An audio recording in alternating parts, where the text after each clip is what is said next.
అయోధ్య రామ మందిరం సెట్టింగ్ తోటి బాలాపూర్ గణేష్ ఏ విధంగా ఉన్నాడో ఇవాల్టి వీడియోలో మన వ్యూయర్స్ అందరికీ షేర్ చేయాలి అనుకుంటున్నా. హైదరాబాద్లోని బాలాపూర్ లడ్డు ఎంత ఫేమస్ అనేది తెలియాల్సిన అవసరం లేదనుకుంటా, చెప్పవలసిన అవసరం కూడా లేదనుకుంటా. బాలాపూర్ గణేష్ ను దర్శించుకోవటం కోసం నైట్ టైం అయితే వచ్చాము. నైట్ టైం వ్యూ చాలా బాగుంటుంది. గణేష్ దర్శనానికి అయితే వెళ్తున్నాము. బయట మొత్తం కంప్లీట్ గా వ్యూ అయితే రామ మందిరం వ్యూ ఎలా ఉంటుందో అలా ఉంది.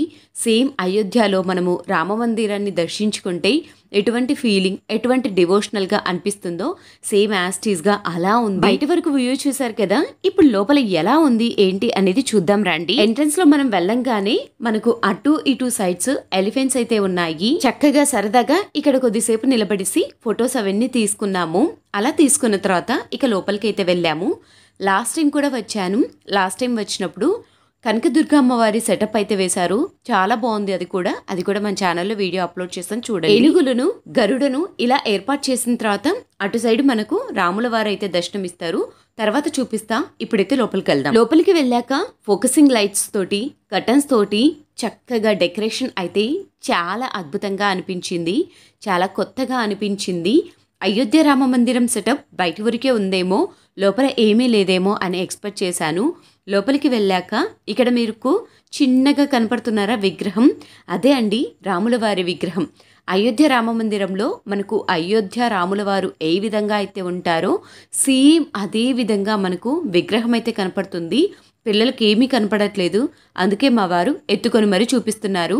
జనాలు కూడా చాలా ఎక్కువగా వచ్చారు. ఇక్కడ అయోధ్య రామ మందిరం సెటప్ తో పాటు కంప్లీట్ గా ఒక మంచి డివోషనల్ ఫీలింగ్ రావడం కోసం పురాతన కాలంలో మనకు ఎటువంటి ఆర్టిఫిషియల్ గా లేకుండా స్తంభాలకు డిజైన్స్ కానీ రాముల వారి విగ్రహాలు ఎలా ఉంటాయో సేమ్ అదే విధంగా స్తంభాల మీద చక్కగా చెక్కి ఎంత అద్భుతంగా ఉంది అంటే అంత అద్భుతంగా ఉంది.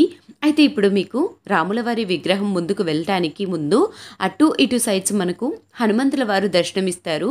హనుమంతుల వారు దర్శనం అయిపోయిన తర్వాత మనం రాముల వారిని అయితే దర్శనం చేసుకుంటాం. చక్కగా రాముల వారిని ఇలా దర్శనం చేసుకున్న తర్వాత మనము వినాయకుని అయితే దర్శనం చేసుకుంటాము. సరిగ్గా వ్యూ కనపడట్లేదు అని రాముల వారి దగ్గరికి వెళ్ళి మరి వీడియో తీద్దాము అని చెప్పేసి రాముల వారి దగ్గరికి అయితే వెళ్ళాను. చూడటానికి 2 కళ్ళు సరిపోలేదు.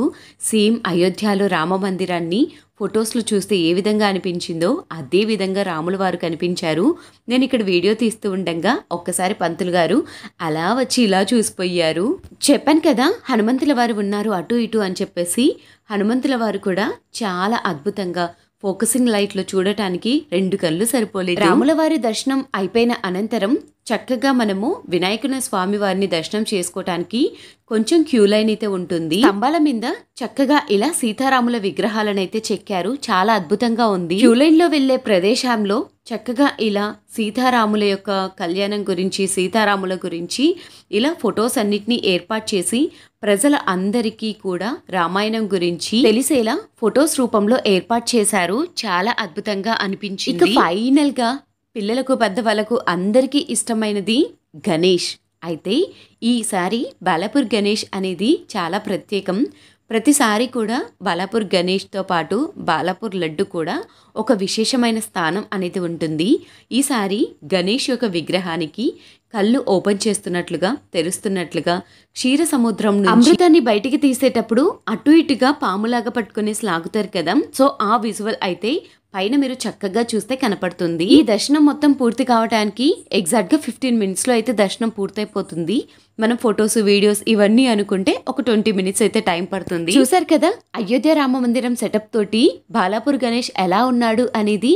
బయటికి వచ్చేసాము. బయటికి రాగానే పులిహోర పెడుతున్నారు. ప్రసాదాన్ని తీసుకునేసి అక్కడ తినేసి కొద్దిసేపు అక్కడ రాముల వారి విగ్రహం దగ్గర రాముల వారి విగ్రహాన్ని చూపిస్తానన్నాను కదా, ఇగో చూడండి ఎంత చక్కగా ఉందో. వీడియో నచ్చితే లైక్ చేసి, షేర్ చేసి, సబ్స్క్రైబ్ చేయండి.